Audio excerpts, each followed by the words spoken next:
I'm not someone who complains. I want you to know that before anything else.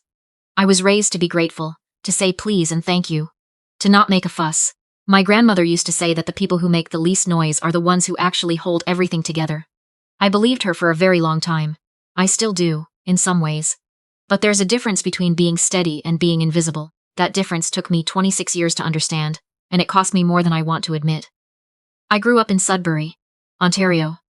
If you know Sudbury, you know it's the kind of city that has a certain toughness to it. Cold winters, working-class bones, people who don't really talk about feelings at the dinner table. My parents, my mum and my dad, weren't cruel people. I need to be clear about that. They paid the bills. They kept the heat on.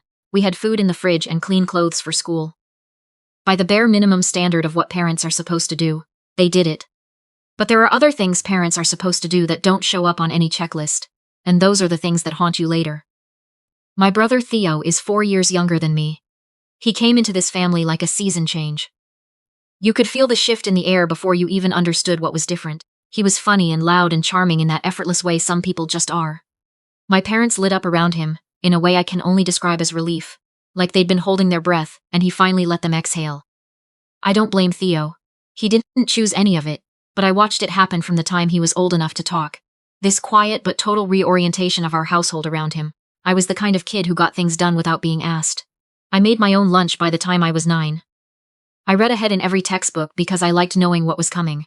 I helped my mum fold laundry on Sunday mornings while Theo watched cartoons, and she would say, "Thank you, sweetheart," in this absent way, already moving on to the next thing in her head. I understood, even then, that her thanks was real but automatic, like thanking the dishwasher for running. When I was in grade 10, I got the highest mark in my school on the provincial English exam. My teacher, Mr. O.C., called our house to tell my parents. I was standing in the kitchen when my mum took the call, and I watched her face go through a series of polite expressions. She said, "Oh, that's wonderful." And then she told him Theo had recently scored 3 goals in his hockey game. She was not being malicious. She genuinely thought this was the kind of thing you shared. I poured myself a glass of water and went to my room. The story I want to tell you, though, is about my 20th birthday. Not because it was the worst thing that ever happened in that house. It wasn't. But it was the moment where I finally stopped being able to convince myself that things were fine. I turned 20 on a Thursday in February. February in Sudbury is not kind. It's gray and bone cold, and the days are so short it feels like the sun is barely trying. I was in my second year at Laurentian University, commuting from home, because the cost of residence was something my parents said they couldn't swing that year. Even though Theo had just gotten new hockey gear that ran close to $1,200, which I knew because I'd seen the Canadian Tire receipt on the counter. I wasn't keeping score. I just noticed things. I always notice things. I'd mentioned my birthday to my mum about a week before, not to ask for anything. Just in the way you mention it. The way you assume your parents have it somewhere in their minds because you are their child, and you have had the same birthday for 20 years running. She nodded and said, "Of course, hon." I took that to mean she knew. The Thursday itself was unremarkable, in the way that hurts more than drama ever could. I came home from a long day of classes. I had a midterm that afternoon that I thought went well. And the house smelled like roasting chicken. That was a good sign. My mum cooked when she was in a good mood. What I did not expect was to walk into the kitchen and see a banner strung across the window above the sink. Blue and white balloons taped to either side. It said, "Congratulations, Theo," in big block letters. I stood in the doorway with my winter coat still on and my backpack over one shoulder. Theo had just been told he'd made the AAA travel hockey team. This was, apparently, the event of the season. My dad was there, still in his work jacket, grinning in a way I hadn't seen from him in months. My mum was pulling the chicken out of the oven with oven mitts, shaped like lobster claws. A gift from Theo, I remembered, from 2 Christmases ago. Theo himself was on his phone, but smiling that easy smile of his, absorbing the attention like sunlight. Nobody looked at me when I walked in. I stood there for probably 30 seconds before my mum glanced over. "Oh, Viv," she said. "Viv is what they call me. My name is Vivienne. There's a plate for you in the microwave. We started early because your dad has his thing tonight." That was it. No happy birthday. No card on the counter. No small cake from the Sobeys bakery. Nothing. My 20th birthday and my family had decorated the kitchen for my brother's hockey team. I said, "That's okay." And I meant it in the way that actually means the complete opposite of okay. I took my plate out of the microwave and sat at the table while everyone talked about Theo's schedule, the tournaments in Barrie and Sault Ste. Marie, whether they'd need to book hotels. My dad made a joke, and everyone laughed. I ate my chicken. I did not cry. I had gotten very good at not crying. Later that night, I sat on my bed and looked at the ceiling. I thought about the OSAT per paperwork I'd filled out myself, in September, because my parents kept saying they'd get to it and didn't. I thought about the winter boots I'd bought at Value Village in October, because mine had cracked along the sole, and I didn't want to ask. I thought about every school play, every awards assembly, every quiet achievement that had floated out of that house unacknowledged, like smoke out an open window. I thought, I'm 20 years old. I can make different choices now. I didn't make any dramatic moves that night.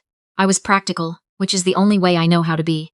But something shifted in me, like a door that had been stuck for years, finally swinging open just enough to feel the air from the other side. I finished my second year. I applied for a room in residence for third year without telling my parents until I'd already gotten it. A small single room in a building that smelled like industrial cleaner and other people's ramen. And I loved it with a ferocity that surprised me. I also applied for every bursary and award I could find.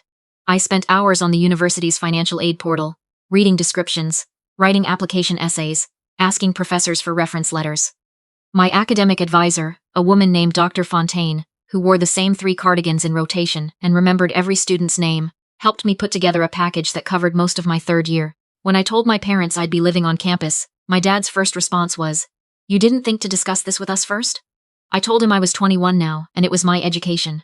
He said I was being dramatic. I said I'd talk to them when I was settled. My mum sent a text a few days later asking if I'd remembered to bring enough socks.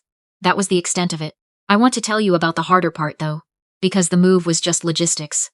The harder part came in November of that year. I got a call from the financial aid office on a Tuesday morning, while I was waiting for the campus bus in the cold. The woman on the other end introduced herself and told me there had been a flag on my file. Someone had contacted the office. She didn't say who, but she didn't need to. Claiming that I was still living at home and being financially supported by my parents, which would have affected my bursary eligibility.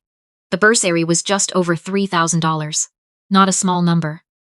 I stood at the bus stop with the phone pressed to my ear and the wind coming off the lake, and I felt something inside me go completely, perfectly still.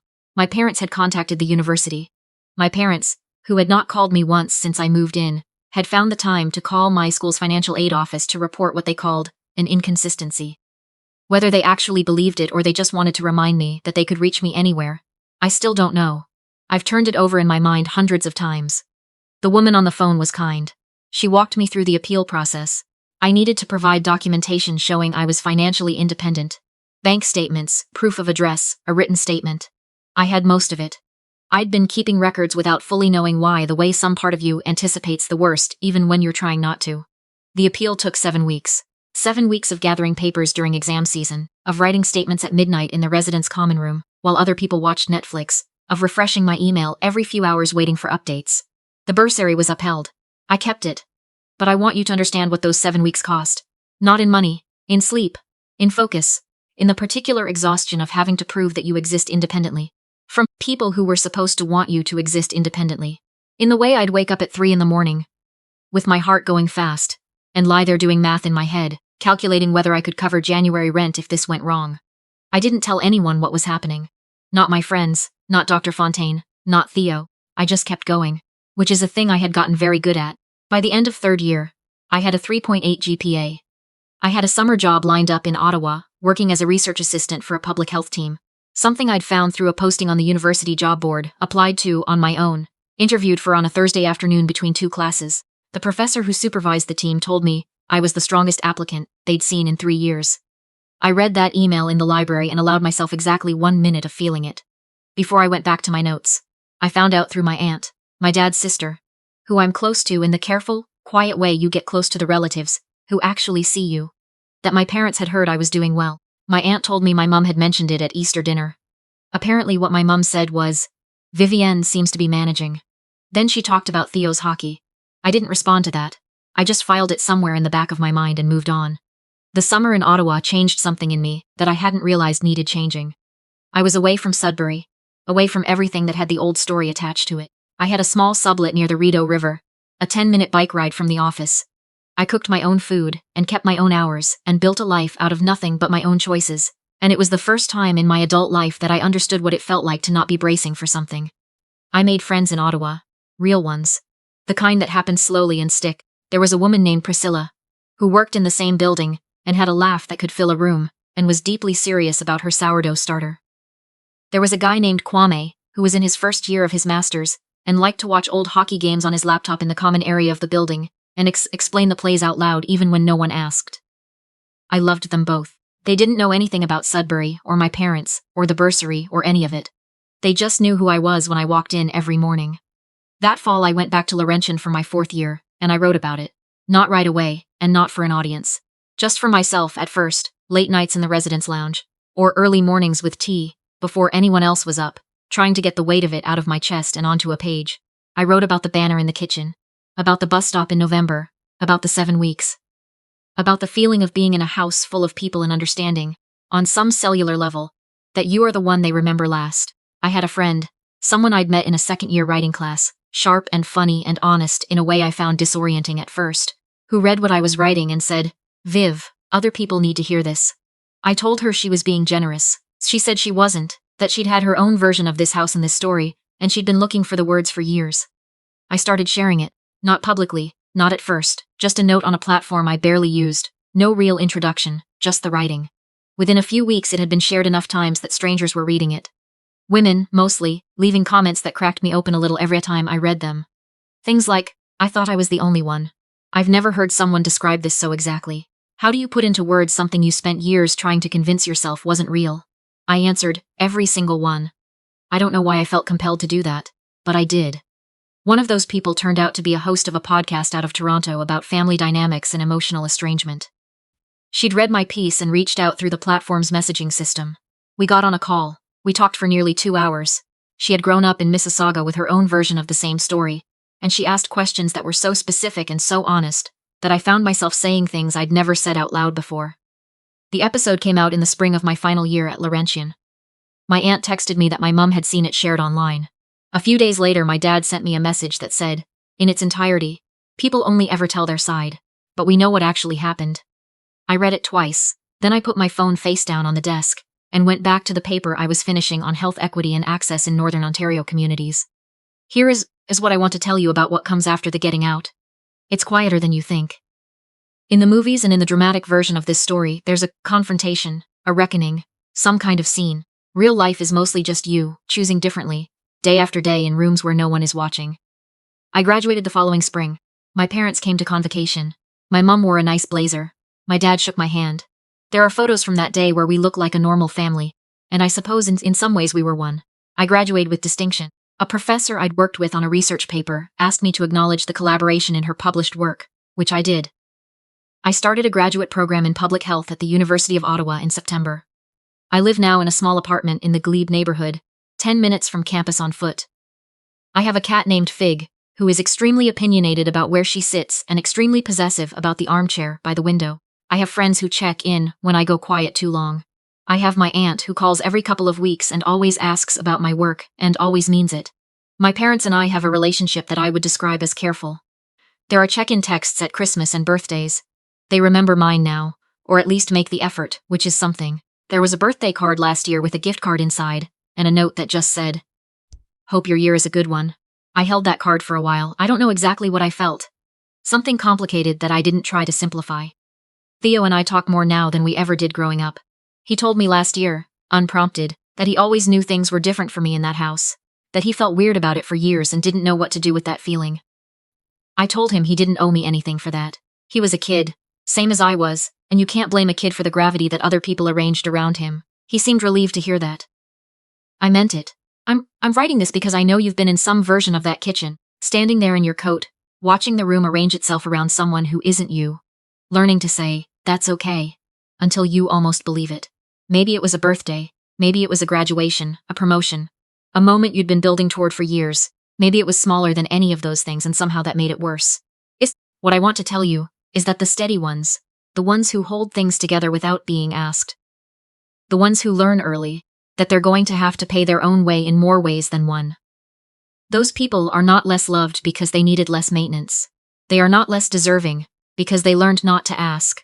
They are not wrong for eventually deciding that they deserve a room where the balloons have their name on them. The hardest part wasn't leaving. It was the years of telling myself that what I saw in that house wasn't what I actually saw. Relearning to trust your own perception, to say this happened and not immediately apologize for saying so. That is the work that doesn't come with a timeline. I still catch myself making myself smaller. I still notice, sometimes when I get a compliment, A small panicked reflex to deflect it, to say, oh, it was nothing. To route around the moment before I can fully land in it. 16 years of practice is a long time. You don't undo it in a semester. But here's what else stays with you. Version of yourself who showed up anyway, who filled out the forms alone, who took the night shifts and the double shifts and the early morning bus, who learned, in a cold November parking lot, what it sounds like when someone tries to pull the ground out from under you, and didn't fall. That version of you kept going. She's still going. Ok. And the remarkable thing about building a life from scratch when you finally get to choose what goes in it, is that everything you put there actually belongs to you.